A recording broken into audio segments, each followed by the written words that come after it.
Being in sync. This is a video that I am finally coming on here more regularly, so thank you for those of you who are joining in the replay. I'm not so sure how we're going to be moving forward, but I will be coming on more frequently. So for those of you who are getting the notifications and watching later on, thank you. Let me know when you're here and leave a message in the chat. I love seeing you all here. And so last year I did videos every single day, except for when I got sick. So it was over 366 videos. This year we're now in March. It's going fast. And I want to do shorter videos and more succinct.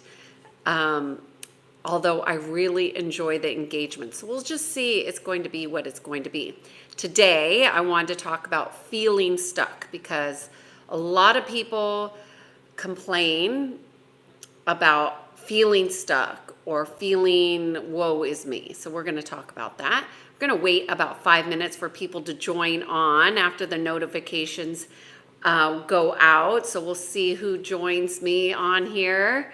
And maybe we'll have some rich discussions about feeling stuck, which, because nobody's really ever stuck, right? So let me start off with a question that I'm going to do a poll. What is the poll question?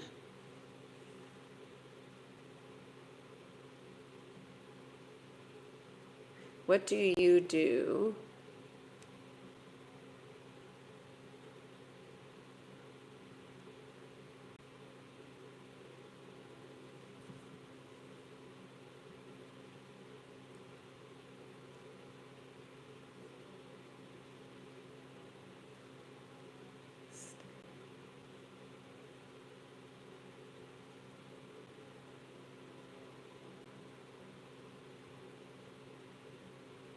Okay, I'm just writing question for the poll. Hello. Okay, we'll just wait for people to joining on here. Hello, hello, hello. I just added a question in the poll. Today's topic is about feeling stuck. We'll just see who joins us. We'll wait about 5 minutes. We're at about 3.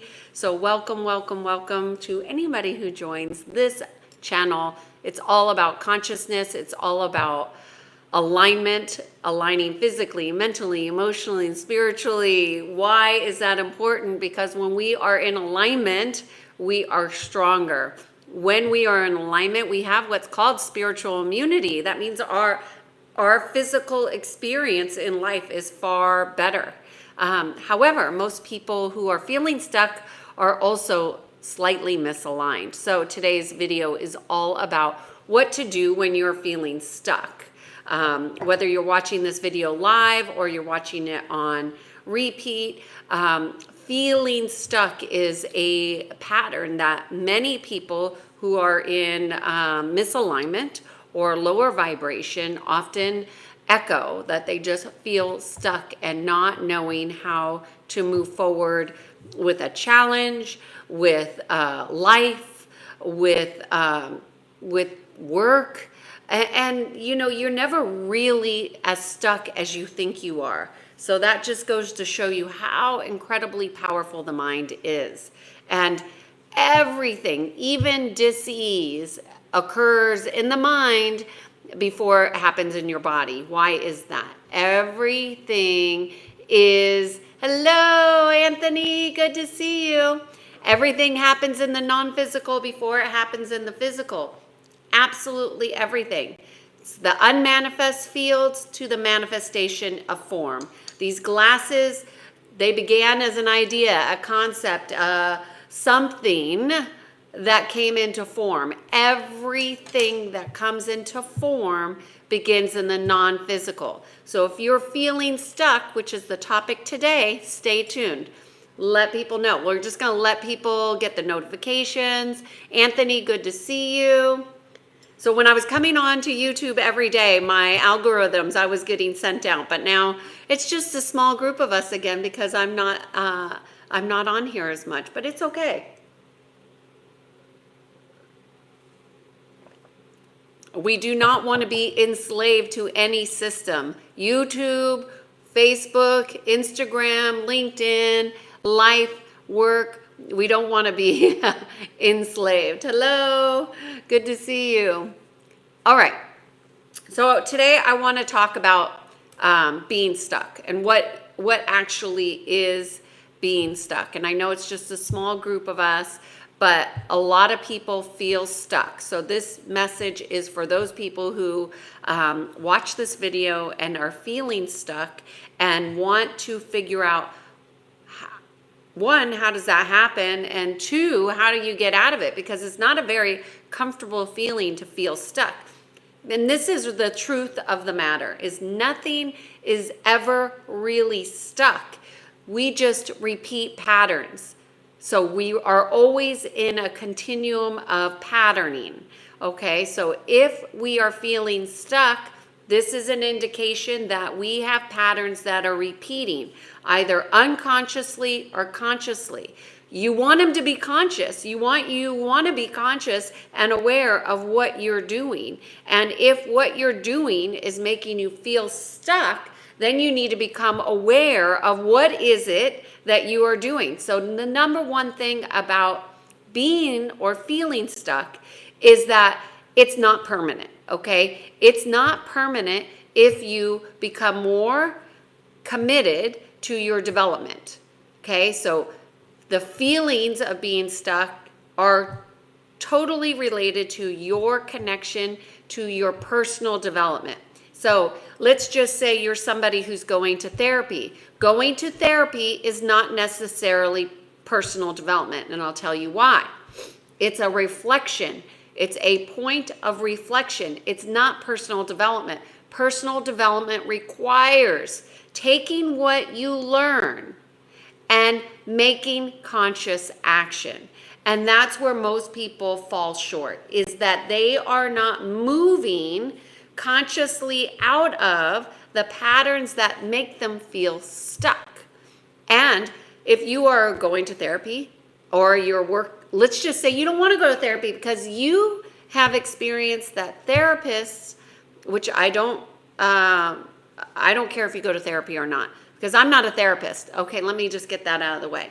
I don't do therapy. I do energy psychology, which is nothing like therapy. But let's just say that you ran into some therapists that weren't resonant. You didn't like them. They didn't like you. You didn't feel like you were getting the results out of it. If you're not getting the results out of something, they are not the problem, okay? The therapist is not the problem. You may have not liked something that they said, but that's your challenge, is to really go within. And how often are you running away from people who actually challenge you? Because oftentimes therapists will say things that challenge people and people don't want to hear it. So if you feel stuck, the first thing you want to do is change what you are perceiving.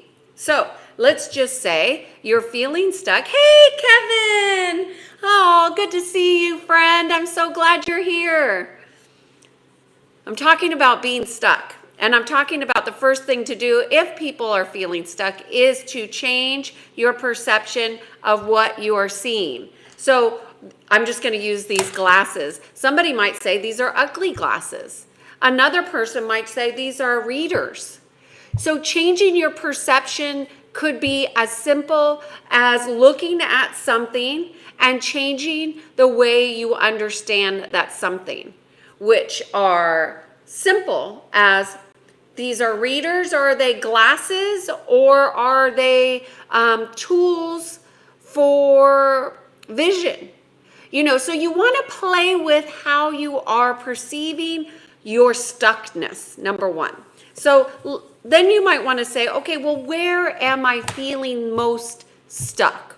Or where do I feel most at ease? So you want to play with your perception because sometimes you might not feel stuck in certain relationships, While in other relationships, you feel completely lost. Like nothing I do works with these people. That's how oftentimes people feel about narcissists, right? How often you might try to negotiate or navigate that road with a narcissist when you realize, oh,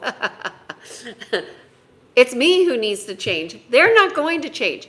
So that's the thing about being stuck, is you are the change that you seek. Okay, so changing your perception, step number one. Okay, so you're not alone. We all have to work on our perceptions.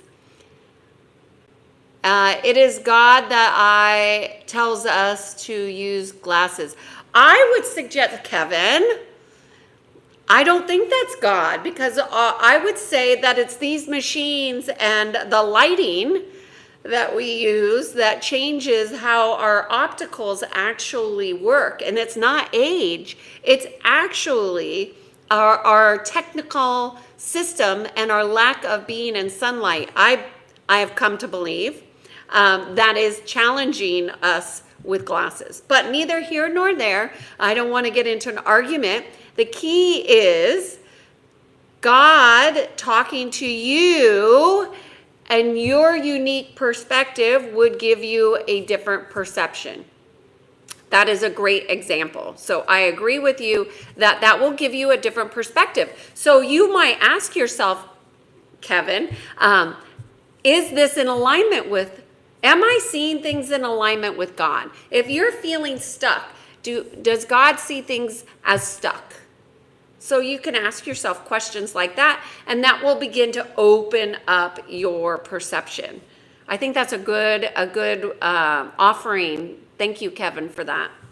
So the second thing is tied to your contribution here, Kevin, which is, am I willing to choose differently based on my perception being different? So let's just say, Kiana's saying that these glasses are being used because of the computer time. I wonder if I cut down my computer time, will I need the glasses as much? The answer is no, she doesn't need that. But it's an interesting correlation. So is being on the phone and connected, is that connected to my perception of my need of the glasses? Yeah. Kevin's saying I only have one eye because my sight is not working. Okay, Kevin, very interesting. So you have two eyes. So this is an interesting perception. Do you still have the other eye? And if so, you have two eyes, one is working and one is not working as the same as the other? Or is one's gone? Oh, so you have two eyes and one is not working the same as the other. See how interesting that perception is as well. That one, which one? Do you really only have one eye, or do you have two eyes and they're not working in balance?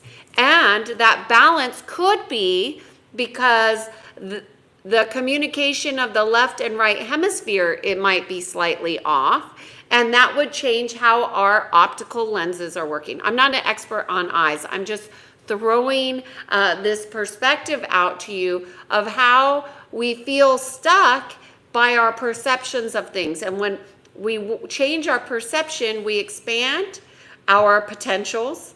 And when we are expanding our potentials, the next step is step 2, is our willingness to do something differently.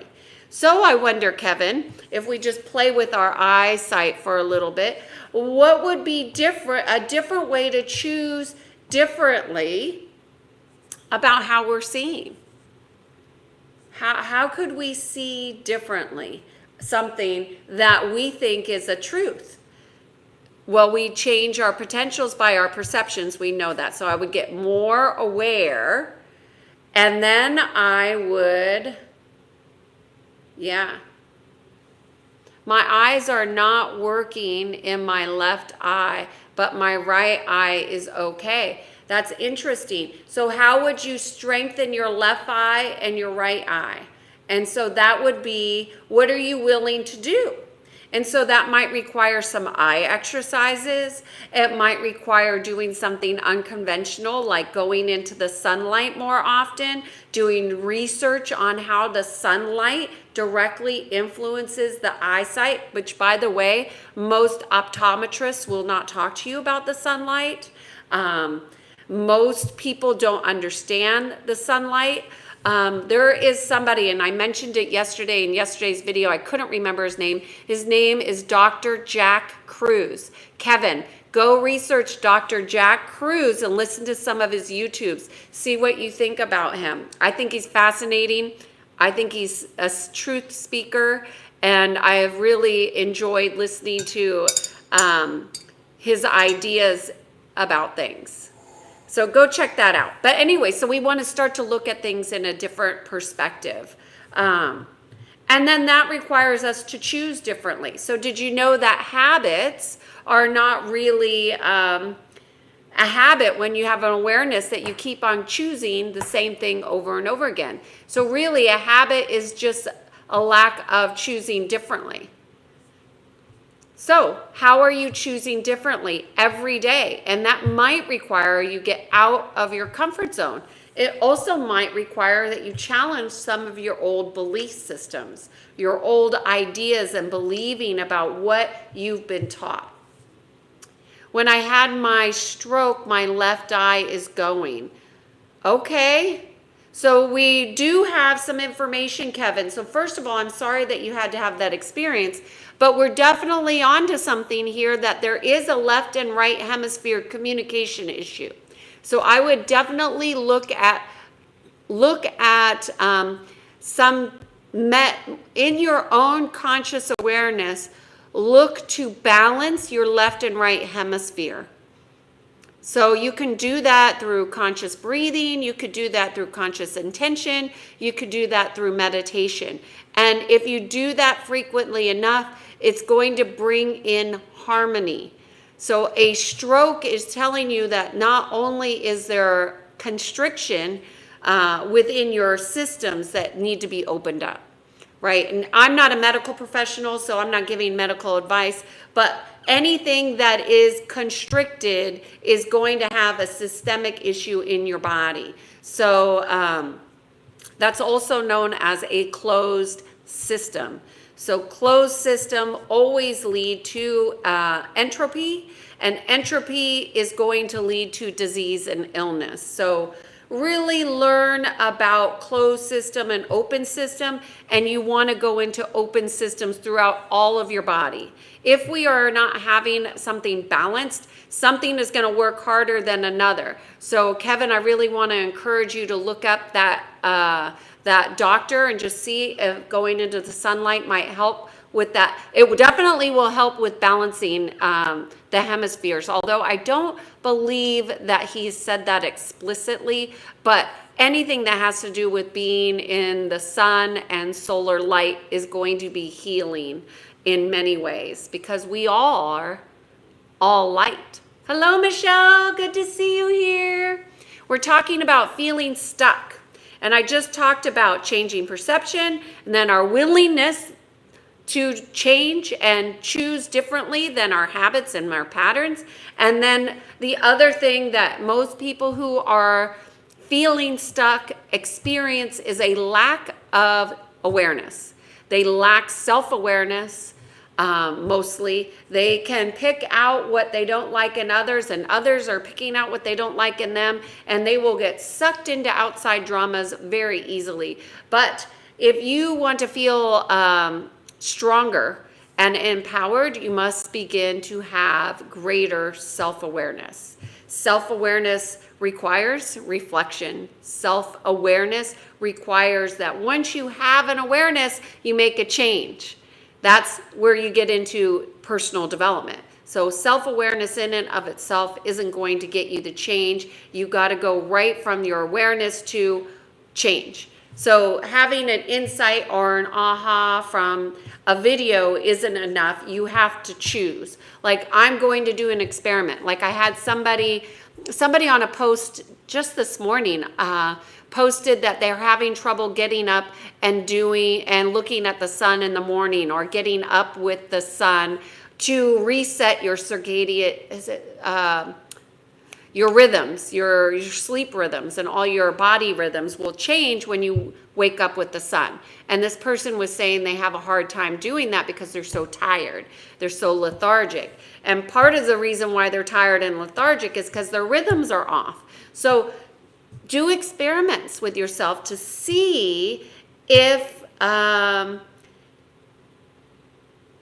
this new change or conscious change or choice that you're making is going to get you unstuck. So you must make a conscious choice to get unstuck.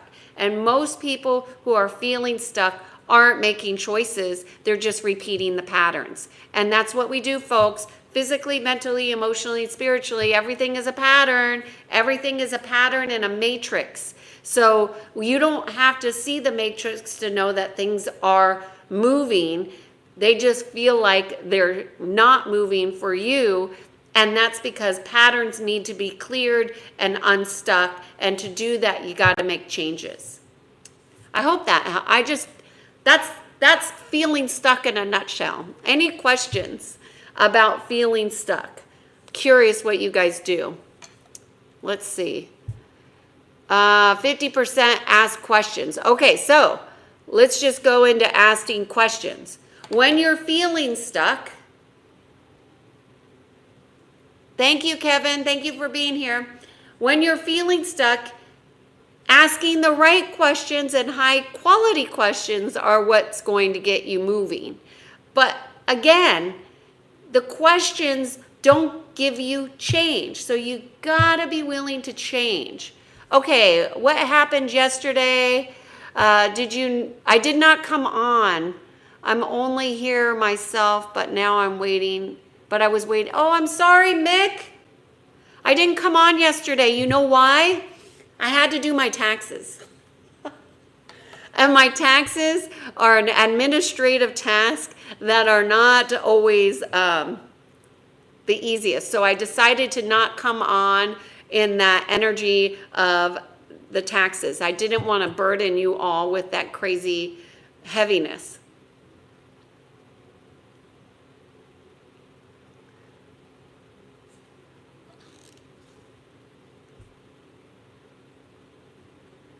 Okay. So, Mick, today we're talking about feeling stuck. And I want to talk about questions since most of you are saying that you ask questions. So if you ask a question and you get an answer you don't like, does that mean you change or not? That's another good question. If you ask a question and you get an answer you don't like, do you still not change? So because a lot of people don't like the answers that they get. And I have a childhood friend. Unfortunately, she's been diagnosed with cancer, which, as you all have seen the reports, cancer is on the upswing. Thanks, Mick.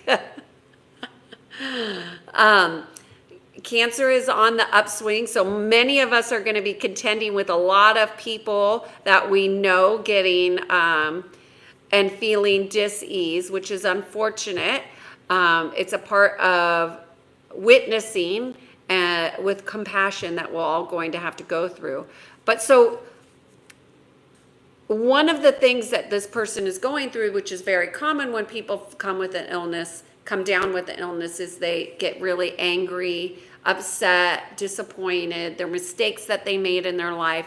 They kind of do an emotional deep dive. And one of the things that she was saying is that she thought she was open and she realized she wasn't really open.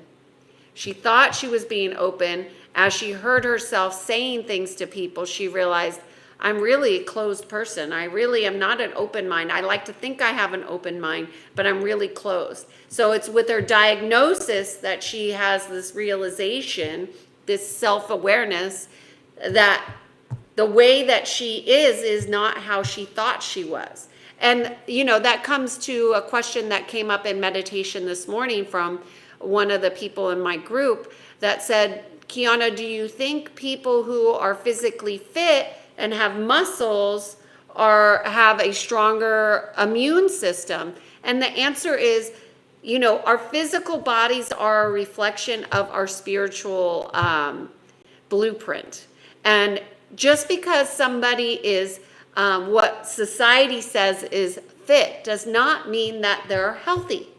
You know, healthy and our society's idea of fit are so different. And, you know, and the analogy I used was Ozempic. Do you think that people who are taking Ozempic are healthy? You know, first of all, it's a medication for people who are supposed to have some kind of diabetic dis-ease.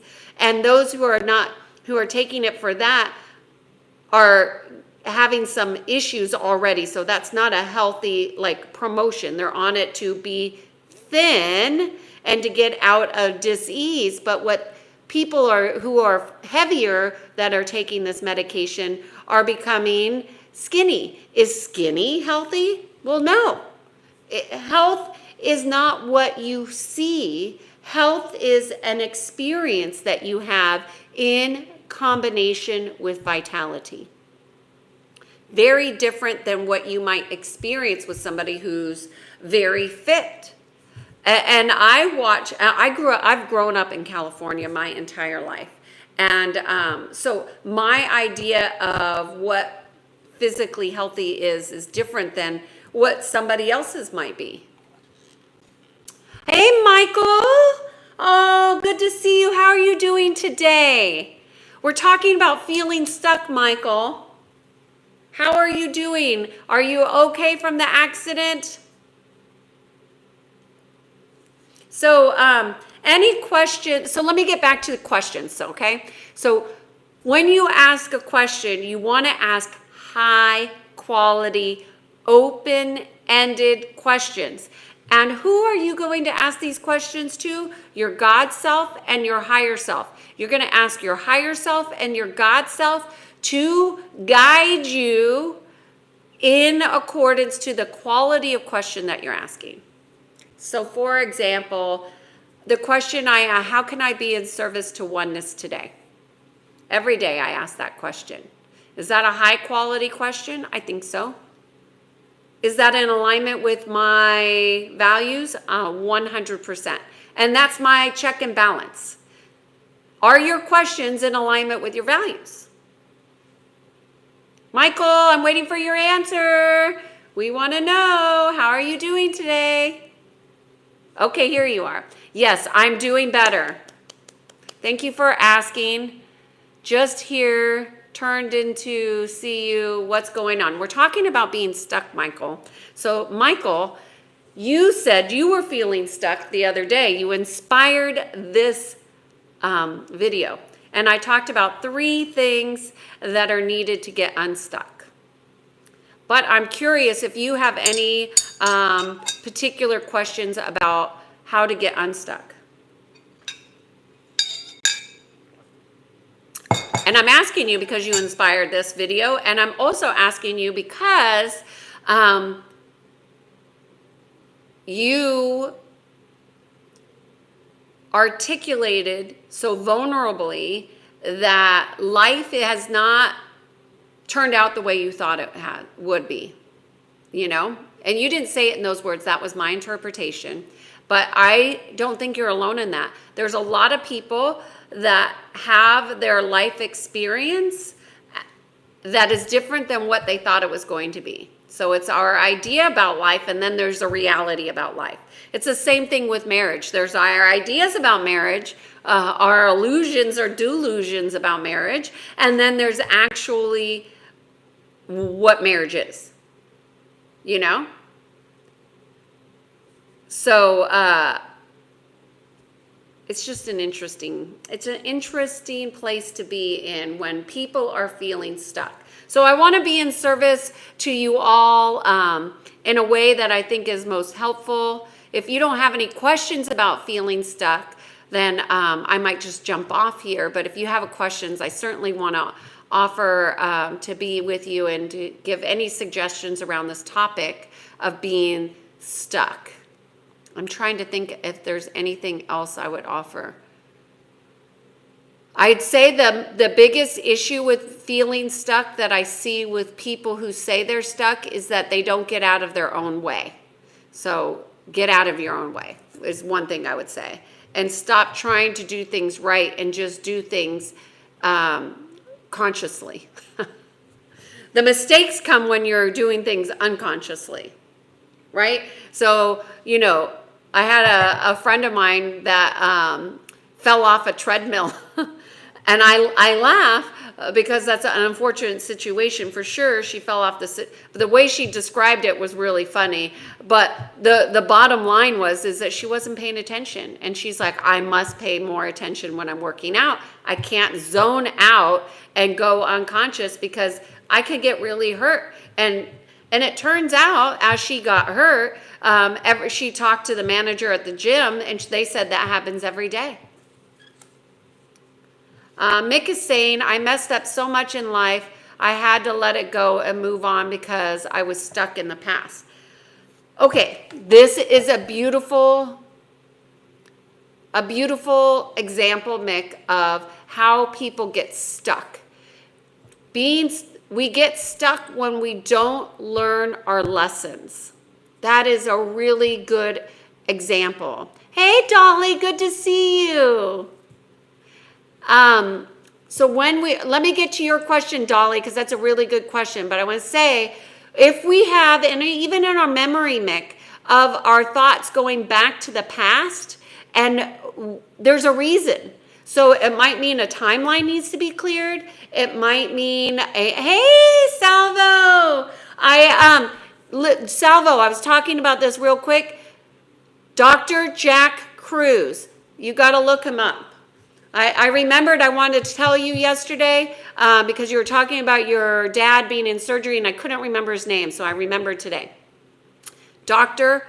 Jack Kruse. Look him up on YouTube. He's got some amazing videos that you'll like. If you send me a direct message, I'll send you to my favorite links of his. Okay, so going back to Mick talking about the past, if our mind is going back to the past, it's because we did not learn the lesson. We have life lessons, we have soul lessons, we have monetic lessons, we have lessons coming out of everywhere. Why? Because we are here to expand and evolve. So go get those lessons, Mick. Moving on does not mean you stop the pattern all the time. You could make a conscious choice to move on and let things go and not integrate the learning. I would say integrate the learning so you don't have to repeat the pattern. If the pattern comes back again, it's because you didn't get the learning. So that's a good point that you say, like moving on past. I'm gonna do a whole video on just moving on from the past, because you know people are either in the past or the future, and nothing is created from either.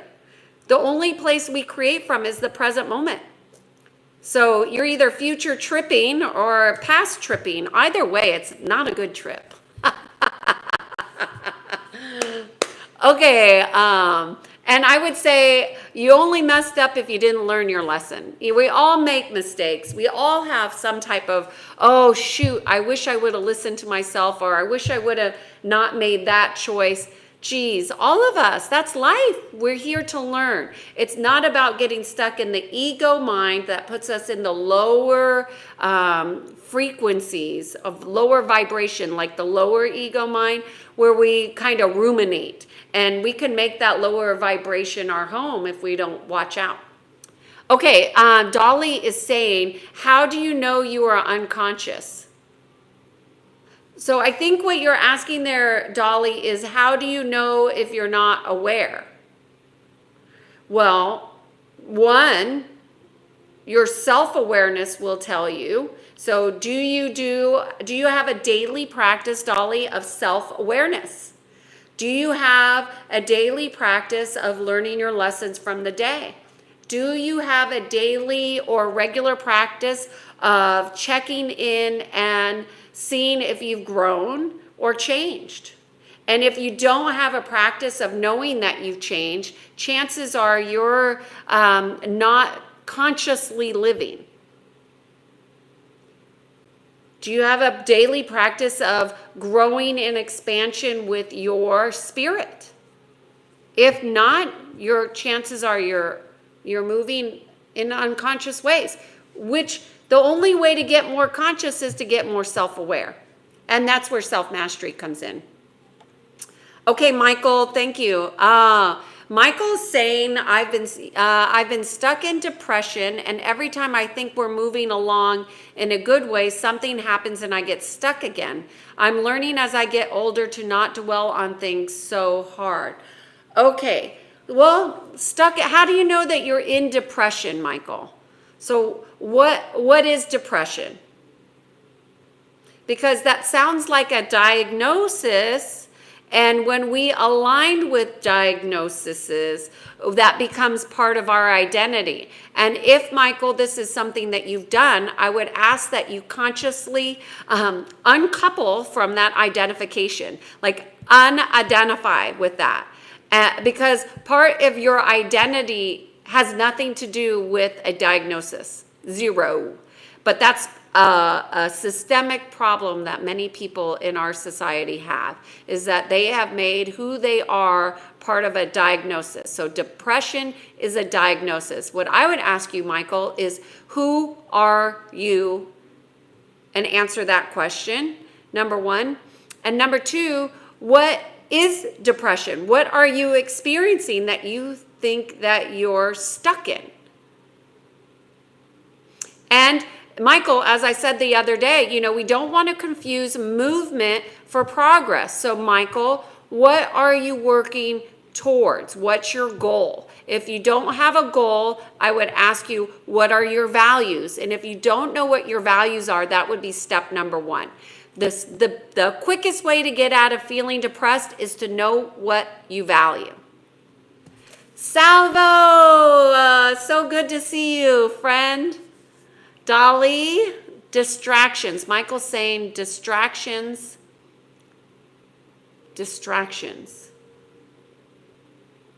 Yeah, that's why you have movement and think that you're not making progress, because you're getting distracted. So how do you make progress? You got to know your values. What are you aligned to? Hi, Marie, Michelle. Dolly is saying, I find my first reaction time is very slow when it comes to solving problems and dealing with life. There's nothing wrong with being slow. I'm more, I feel into things. So we all have different ways of expressing, Dolly. Your way is not wrong, and it's okay. As long as you're solving problems, is engaging critical thinking. I think that's really important. But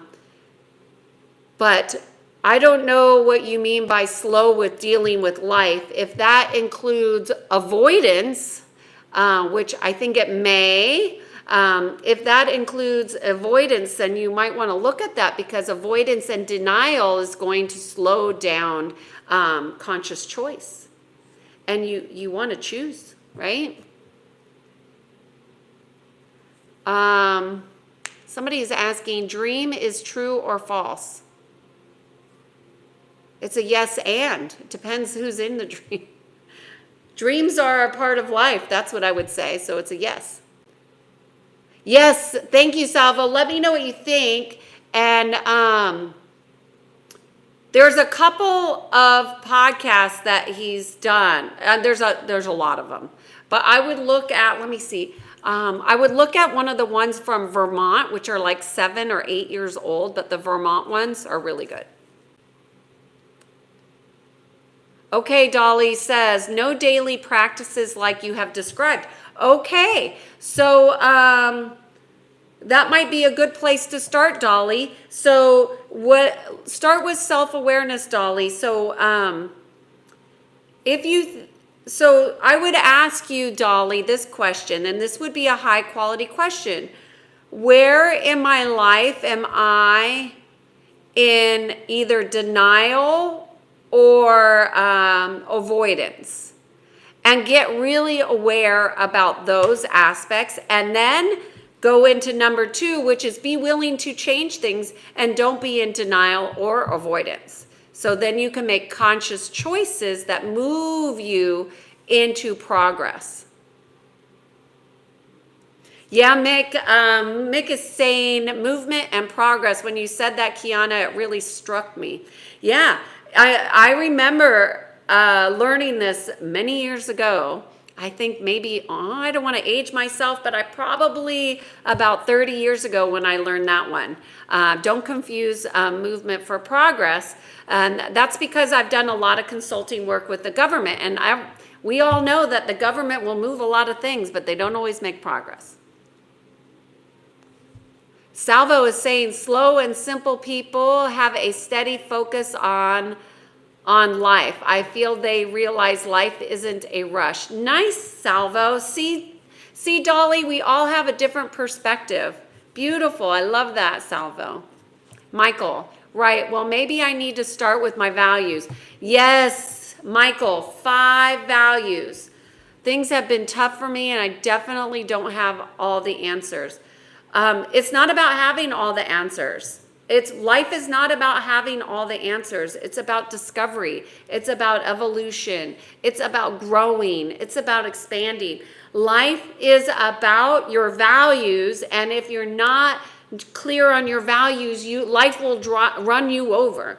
You will get overrun with negative energies. Why? Because there's a lot of negative energies out there. The dark forces are stronger when you are unclear, and you get pushed around. And I don't want any of you pushed around. You are a sovereign being. I'm going to change my glasses, and you don't need to be pushed around. Oh, now these glasses are dirty. Dolly is saying, yes, I think that's accurate. Avoidance and denial is something I need to work on. Okay, Dolly, you're not alone with avoidance and denial. The key is not going to be just having the self-awareness that those are two things. The key is going to be what aspects.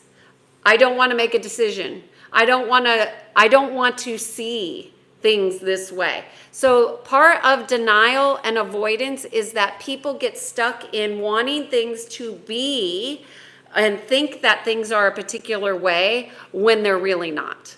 So that's really the biggest thing, is that the ego and the mind come into and they interfere with your conscious awareness. And the mind will say, well, I don't really, it just happened with a friend of mine this morning I was on a call with, and she was driving to work and we were chatting on her way in, and she said she didn't want to see her boss the way she was seeing them. And you cannot deny the truth, okay? Or you can try, but it doesn't do you very, very well. So see your boss is who they are, so you can go in alignment with what's true for you. If you are focused on not liking the way that they are, then you're going into resistance. What does resistance create? It creates density. What does density do to your energy patterns? It slows them down. It keeps you from making change. Isn't that wild? I love it. I love talking about this stuff. Acceptance is, if you made acceptance, Michael and Dolly, if you both chose, and I'm not telling you what to do because it's not my values, I already have my values. If you made acceptance a value to practice every day, to where you embodied acceptance of everybody, acceptance of everything, regardless of whether you like it or not, that one value will change the course of your entire life. Okay, Salvo says he never accept the pizza is better outside of my state. I don't know if you know this, Salvo, but my husband's actually in a pizza club. Okay, that he's a pizza connoisseur. And you know, some pizzas are just not worth eating. And for me, I don't enjoy pizza nearly as much as he does. It makes me not even want to eat pizza. Well, I really don't eat pizza because I don't eat cheese. But yes, he's in a pizza club. And get this. Oh, Salvo, listen to this. I found this guy on Instagram who makes his own, pizza dough. I can't remember what he's called. But anyways, he's out of LA. He's got a wait list to get pizza. And I don't want pizza, but everybody's raving about this pizza. I got on his wait list. Do you know how long I've been waiting to get my turn to buy a pizza? 3 months. And he's like, you know what? If you want to skip, he said this yesterday, the first time I heard him saying this on Instagram. If you could skip ahead of the 3-month wait for the pizza, if you join his pizza club. And I said, oh my God, I bet you if I told him my husband was in the pizza club, then I would have gone already to the front of the line, but I didn't know that. Anyway, I don't eat pizza. I eat pizza crust. I don't eat cheese. I try not to eat cheese. I will eat goat cheese, goat milk. And if a pasta is really good and they have excellent, superior Parmesan, I will indulge. But for the most part, I cut cheese out of my diet, milk out of my diet, eggs unless it's a really good cookie, okay? I love goat cheese too. And the reason why goat cheese is okay is because it's easier to digest. And I'm on a very low inflammation program. Yeah. So more anti-inflammatory foods, really. And it's more like, it's not a diet, it's more like a lifestyle. And I just have stuck with it because it feels good. And every once in a while, I'll go off. But when my husband gets his pizzas, I'll have, if I'm picking it up, if I'm picking it up and I'm hungry, I will have a piece of pizza. And I just take the cheese off and put it on his other pieces because it's really good if they make it right. But the pizza place that we found, which is about 30 minutes away from our house, so that's an hour drive for pizza, okay? And the place that I'm on a pizza list is gonna be like an hour and 20 minutes, hour plus, one way, just to get a pizza. Anyways, this is not really about feeling stuck. Oh, you make cheese, wine, and pasta, and bread, of course. You make it all. Oh, wow. Hey, there will be pictures. There will be pictures of this pizza.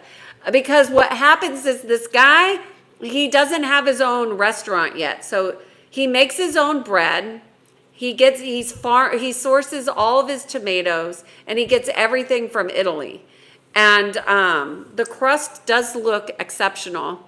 And everybody raves about it. But anyways, you have to meet him in a parking lot. So it's kind of like this guy pulls up in this Mini Cooper. He drives a Mini Cooper. And you meet in like 7-Eleven. The way they described it on a reel that I found is that it's kind of like that sounds crazy, right? It's kind of like a drug deal for pizza, you know, and pizza for pizza connoisseurs and good pizza, you know, it's this kind of a thing. It's hidden. It's a gem. Not everybody knows about it because most Americans, Salvo, as you must know, will eat crap food. If you're eating healthily resourced food, it will be good. Okay, we have Jesus chiming in here saying that Chicago pizza is the best. And I think that you and Salvo will probably have a difference of opinion there. Okay, Salvo's saying, oh, that's the best acidity of tomatoes. Oh, interesting. I have to go get his name for you, Salvo. I'll have it to next video.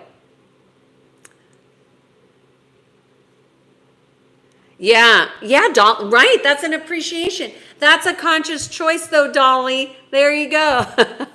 Well, food is a drug, Salvo's saying. Yes, it is. Food is medicine, Salvo. I'm going to say that. Food is medicine. Drugs are pharmaceuticals.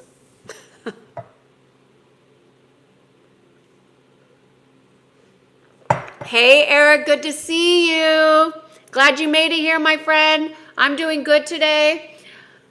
I'm just chit-chatting about random stuff now because we were talking about when people are feeling stuck and how to increase self-awareness.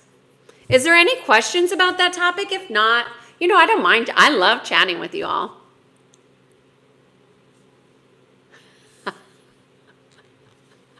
Yeah, that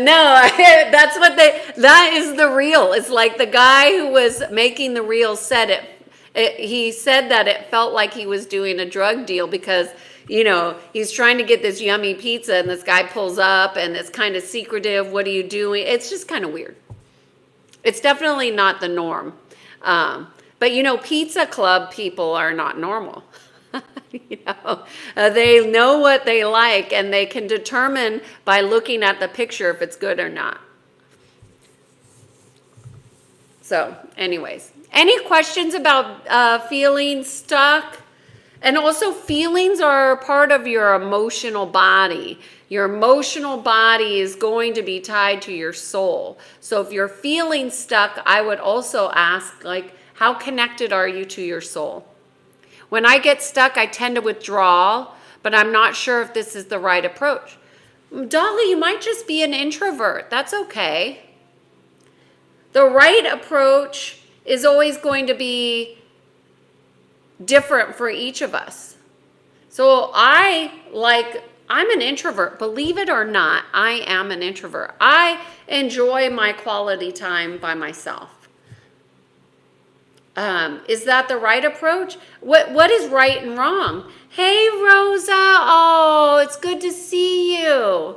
It's been too long. Sending love to you, Rosa. Oh, it's good to see you guys coming back to me. Coming back online and saying hello.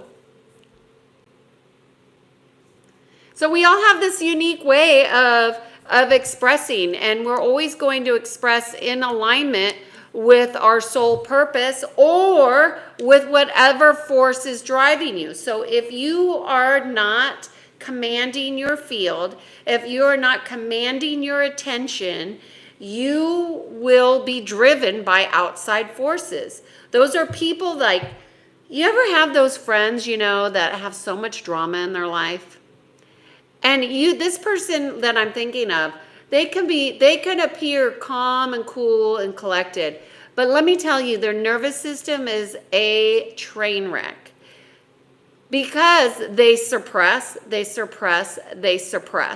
And our outside world will always be a reflection of our inner world. And if your inner world is one of suppression, oppression, conflictedness, and drama, because if you have inner conflict, you're going to have drama, and you're going to have drama in your relationships, even though you might be in avoidance of acknowledging that this is drama. It's there, Good to see you, Shani.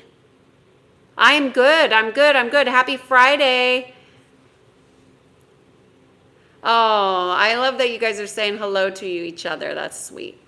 All right, you all. Well, I hope I helped you in some way feel less stuck, because being stuck is always going to come back to your perceptions. Your perception is always going to be based on you. You are the only perceiver of you. So if you're the only perceiver of you, then you can change what you are perceiving. Oh, Shani, why are you feeling stuck?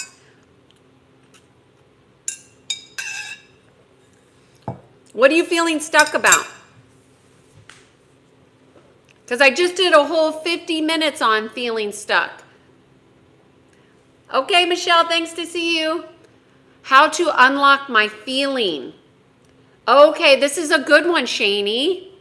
Thank you, Dolly. Okay, so Shani, I'm gonna do this one for you, and then I'm gonna jump off.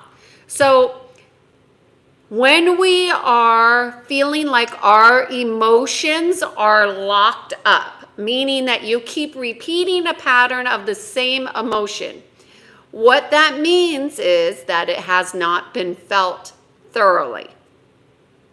What's another way of saying that? It hasn't been processed thoroughly. And the reason it may not be processed is, one, you might not have learned the lessons you need to learn that had caused it. So the root or the causation of the feeling, and that may be a current life situation, or it could be a past life. We don't know, but we'll just go with it. You're having this experience, Shani, of feeling stuck. So can you tell me what feeling you're feeling that's locked? Can you identify it? Because it could be many. It could be sadness. Let's just use sadness as an example. If we have sadness, what I would ask you to do is take a deep breath, Shani. Connect with your heart. Connect with your heart. Take another deep breath. Connect deeper to your heart. Feel the connection. Take another one. You're going to take 3 deep breaths, connecting with your heart. Now we're going to go find that emotion that's stuck. For example, sadness. Go find, that's going to be a sensation. So now you're going to do what's called a body scan. You're going to do a full body scan and find the only one place. Go to the place where you get the strongest sensation of sadness. Just find that spot. Shani, find that spot and use your breath. Stay in your heart. You might want to put your hand on your heart. Okay, now find that sadness, and I want you to use your breath to blow through into that sadness, staying with it and staying present in your heart. See the sadness with your heart and stay with it. If that point moves, go with it, find it, and breathe with it. And do that until the sadness shifts and transmutes completely. And did you stay with it, Shani, until it completely shifted out of your body? Shani 516, you're doing amazing. I want you to tell me, did it shift completely? When it's shifted completely, meaning the sadness has transmuted, it's going to go through physical, mental, emotional, and spiritual bodies. If it didn't transmute through all bodies, it will come back and you'll feel it again. Because emotions are layered. Okay? So you want to go through all of the layers. And you do that through your conscious intention. So how are you feeling, Shani? Oh, look at that. Becoming a master of your emotions, Shani. This is how you feel when you're feeling movement. This is not movement, this is progress. So, Shani, what I would say is practice this method every single day. Every single day, feel whatever emotion it is that you feel, and you will transmute and be moving quickly. Okay, Salvo, what question you got? I'm here. I'm just going to go back. Hi, Pisces. I used to have a hard time showing sadness. I used to sad movies and scenes to help me cry. Now I don't need the movies or help. Beautiful. That's a good release. Our tears, our emotions are definitely help us release for sure. I've never had a problem crying. I've told this story repeatedly, so I don't want to tell it again. But, you know, tears come easy for me. It's a gift. What can I say? What's your question? Salvo, I'm here. Oh, you feel sleepy. Yeah, well, when you process, you might feel sleepy, right? When you process, it shifts your energy field. So oftentimes when we're going up in frequency, our body needs to adjust. Okay? So I think that's what's happening. Shani, if you are not needing to sleep, then I would just say continuing to consciously breathe would be a good practice. So breathing consciously and feeling your emotions would be a good practice. And then you'll raise your frequency and vibration. Okay, Salvo's saying, if you have a villain that changes his ways, does that make him a good person? Okay, go take a rest, Shani. Thank you for being here. Okay, so let's say, so a villain. A villain to me means like we have a judgment about this person. So what if we didn't judge the person, Salvo? We just accepted them as they are and they do the things that they do. My question is, does that resonate with you? That's the question. And I would say the answer is yes, because if it's in your experience, you are resonating with it. So then the next question, Salvo, I would say is, what do you need to learn from this villain that maybe is an undercurrent? It's a underlying resonance that you are not aware of.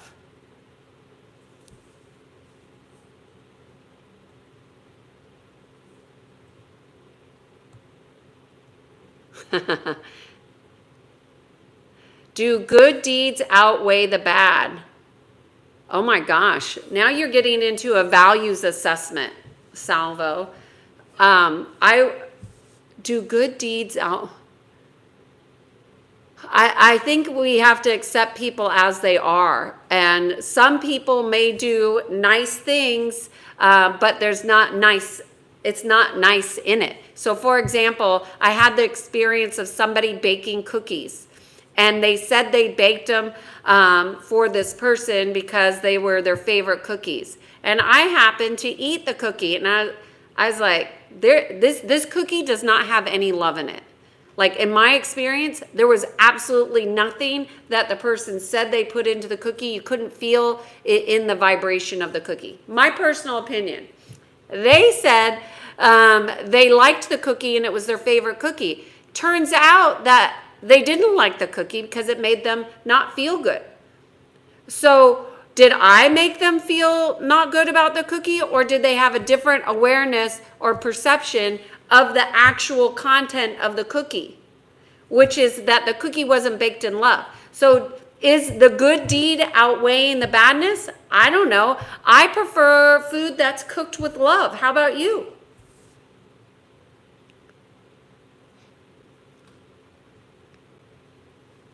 So I think it's important to understand, like, intention and impact are two very different things.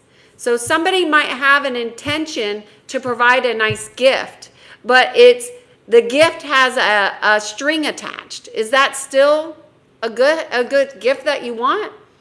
It's a conditional gift, like, I'm going to give you these cookies if you promise to eat them and tell me how amazing I am as a baker, even though they made you sick. Yeah, it is a bribe, but it didn't come off as a bribe. They didn't send, meaning it's an imposter. So what people show you is who they are. But if you're sensing, Salvo, which I think you are, you're sensing something is not congruent with this guy. And the congruence is a villain. A villain does something that's not in integrity. So can you trust somebody who's not in integrity? No. Should you? No. Don't trust anybody. Trust yourself. And trust the stuff that your body and your intuition is telling you about each experience. But Salvo, I don't want to talk too much without getting off this topic. So here I'm going to go back to it. What is the villain representing for you?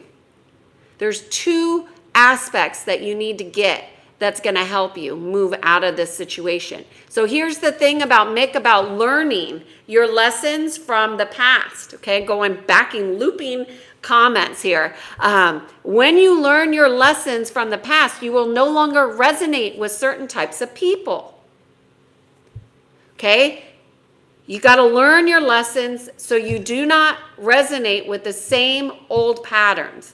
So Salvo, what about the villain are you resonating with? Because he's in your experience. Let's get those two things so you don't resonate with them, meaning that you could see them more clearly when you're out of resonance.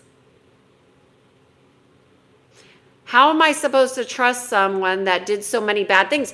You don't trust. That's the thing. You're not supposed to trust somebody who isn't trustworthy. Why would you? Who told you to trust somebody who's untrustworthy? Who told you that? Because that's a belief. Rosa, what keeps you? I feel stuck in my relationship. I'm scared of letting go, scared of regretting. Ooh, that's deep. Rosa is feeling stuck in, well, I would say, Rosa, the number one relationship that you must look at is your relationship with yourself.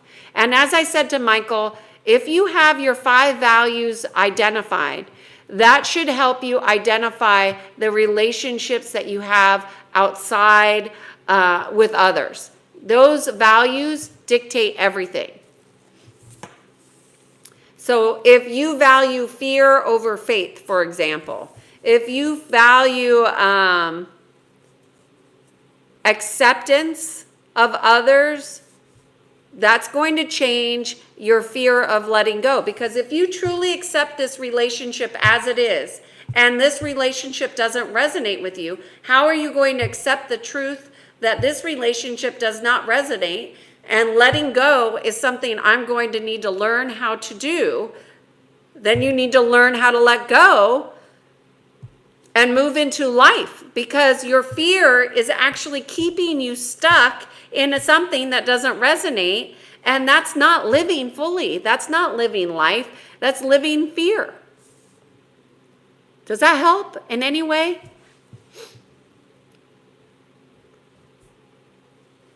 Salvo, so why do I not like the fact that other people trust this person? Salvo, you're getting distracted. What are the two things that you resonate with this? I want you to focus on your resonance with this person.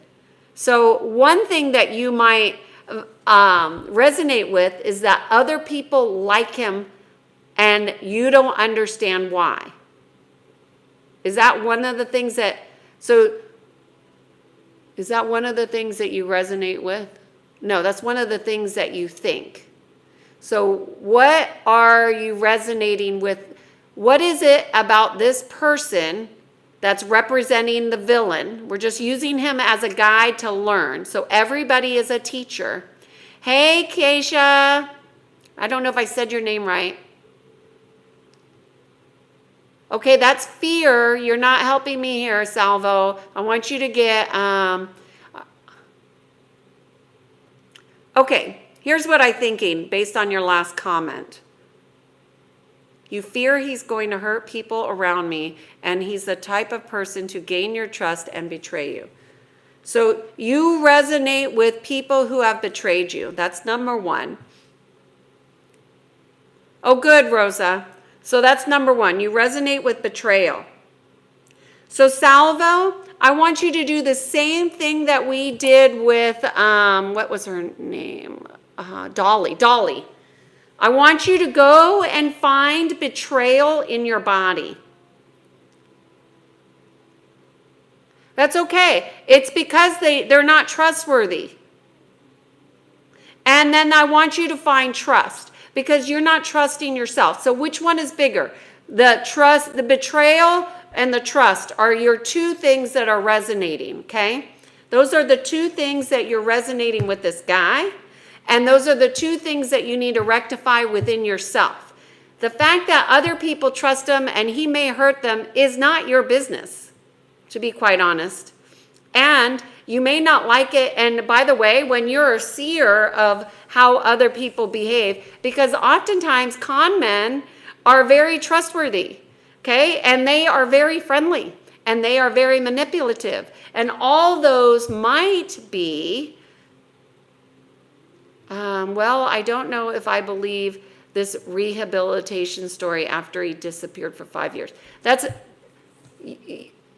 okay, you're not trusting yourself. This is the issue. You already know he's not trustworthy. How do you know that? Because he hasn't been consistent enough to show you in his behaviors that is trustworthy. Okay? And you also probably know, because you're smart enough to know, that people who have addiction issues also are really good at manipulating. And so there's something in their frequency that you would sense, Salvo.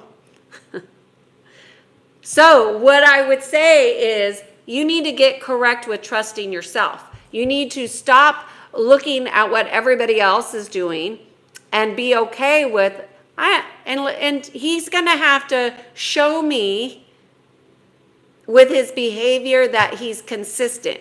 Because consistency shows not that they're trustworthy, but that they're a safe person. Remember, we don't want to look at people as good, bad, evil, good, not evil, a God, not God. We want to look at things more like, are they a safe person or unsafe person? Because I'll tell you, quite honestly, people who are super religious and profess God, to me, that's a red flag. If you have to tell me and you can't show me your light, I don't believe it. I want to experience your light. And the fact that you're telling me that you go to church, to me, that's a red flag. How is it a red flag? Now I'm watching, because I watch consistent behavior. And when somebody tells me there's something like a Christian and they go to church every week, I'm suspect. Not because they go to church, but because that they are putting their energy outside of themselves. Okay? And they're using that as a crutch to show that they're a good person. I want to know that you're a good person by you shining your light. So if I see that you're talking about other people, I see that you're gossiping, that's not trustworthy to me. If I see that you're inconsistent, like you say you're going to do something as simple as return a text. If we're going to meet, say when we're going to meet. You want to look for like little things. If somebody says they're going to meet you at 5, do they show up at 5 or do they show up at 6? You know, little things will show something's consistent or not. And you determine how much you want to invest. Like, for example, I have a girlfriend. I love my girlfriend. I asked her, did you want to meet to hang out on this day? And she never got back to me. Okay, well, how long is it good enough? I followed up with her 2 days later. She's like, oh, I'm waiting to hear back. Never got back to me. No response is a response. I'm taking that as it is. I'm not mad. I'm not angry. I'm just moving forward with my plans. Yeah, Mick is saying you will know them by their fruits. So I have to give them time to prove that they've changed. Now, Salvo, you're missing it. It's not about them. It's about you. It's about you trusting yourself.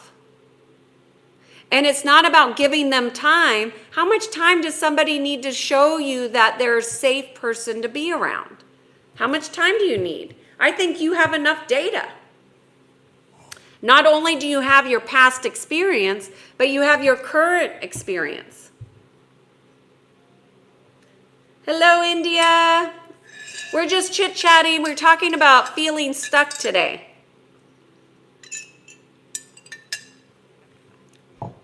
Salvo, well, I genuinely miss the relationship we had when we were younger. Okay, so this is in the past.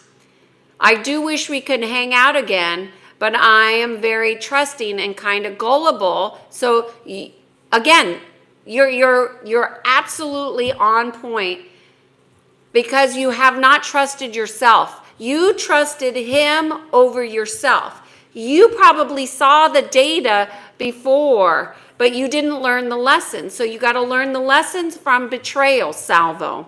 So how many lessons of betrayal do you have? You have quite a bit. So you've been betrayed a lot, a lot. And I would say that's either a soul lesson and a life lesson. It's pretty significant. And that's not unusual. So let's see. Yeah, so I would look at how can you heal how you've been betrayed in the past, Salvo. I would ask yourself that question. What is it that I need to do to heal my betrayals of the past? Because as you're seeing, they're not just impacting this relationship with this guy, they're impacting every relationship that you have.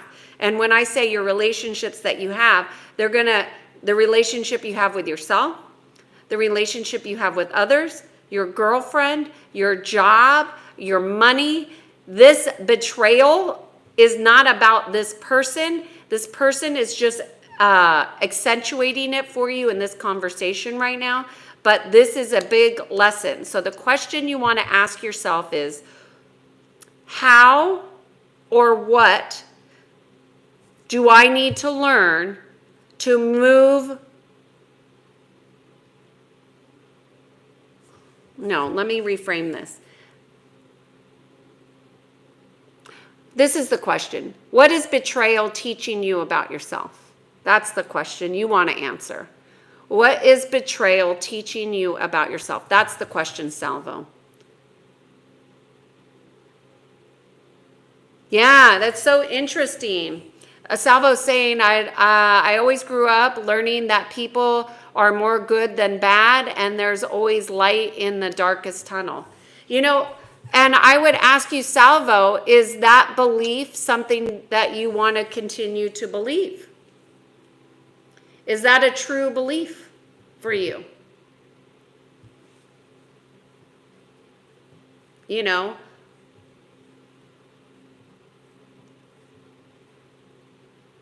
what opens me up? What opens you up to attack?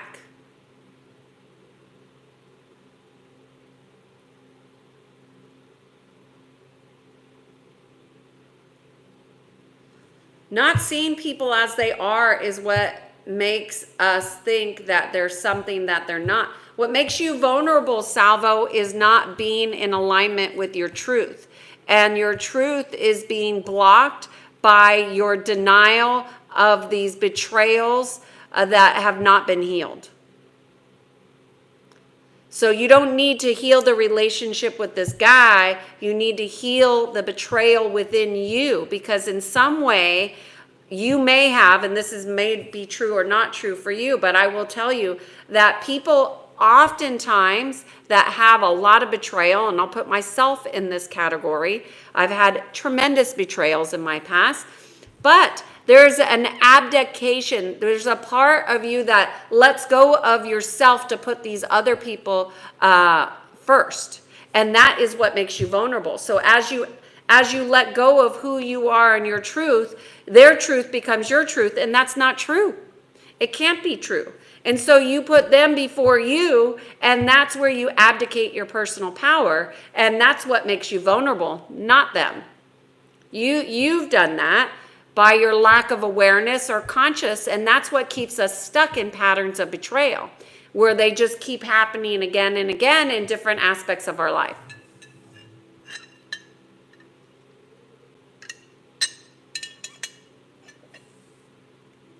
Yeah, Michael's saying once a person shows you who they are, you should always know who they are. I've learned that the hard way, and they really won't change. Michael, acceptance, right? So when people show you who they are, believe them. If somebody lies and cheats and is manipulative, one person, they sure as heck are manipulating you too. Bye, Mick. Good to see you. Thank you so much. Good to see you. or chat with you.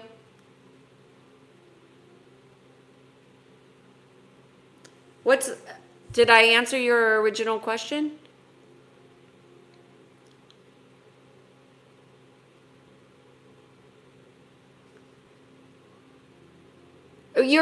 Okay, Salvo. It's a yes and. In that your gut is telling you something is off with what they're saying. Something is incongruent here. That's all the data you need. It's not about believing them or not believing them. Something's incongruent, so I'm going to trust myself over the stories that they might tell. Because we do tell stories.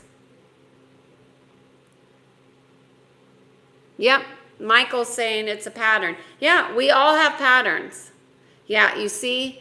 So that's the abdicating of self, of betrayal that happens, Salvo, is that you're making about this other person believe them or not believe them. But what I'm suggesting is that they're trying to show you that you must learn to trust yourself. And when you trust yourself, now you don't have to have any hard feelings about him. But you don't think that people can change if they want? I believe people can change all the time. My whole business is based on change. I think change is absolutely possible. Every day, all the time. Yeah, I'm a totally different person than I was last year. I mean, go look at some of the videos, how I started the videos and how I am now. I'm very different. Am I different in how I appear? Maybe. My hair might have been shorter. Maybe I'm different physically, but I'm also different energetically. So I believe in change is possible. I don't believe that, let me say this. I would trust myself over somebody else who's incongruent. One of my gifts is reading when people are incongruent. So that is not in alignment. So when people aren't in alignment, they can be quite dangerous depending on how incongruent they are. And dangerous, I mean safe or unsafe. And so I don't choose to have people that are unsafe in my vicinity on a regular basis. Nope, not me. They'd want to change. You can't change anyone though. Yeah, it's up to the person. Thanks, Eric. All right, y'all. Well, I've gone on along. Hopefully that was helpful, Salvo. And everybody who joined in, thank you so much. If you watched us on the replay, please let us know your thoughts. If you have an idea about feeling stuck that was not addressed here, let me know. I'm happy to go back and create another video so you will not feel stuck anymore. My name is Kiana Sage. You can find more at kiana.com. That's KIANNAA. Look at Ra. She's ready to eat. All right, y'all. Have a good day. Bye.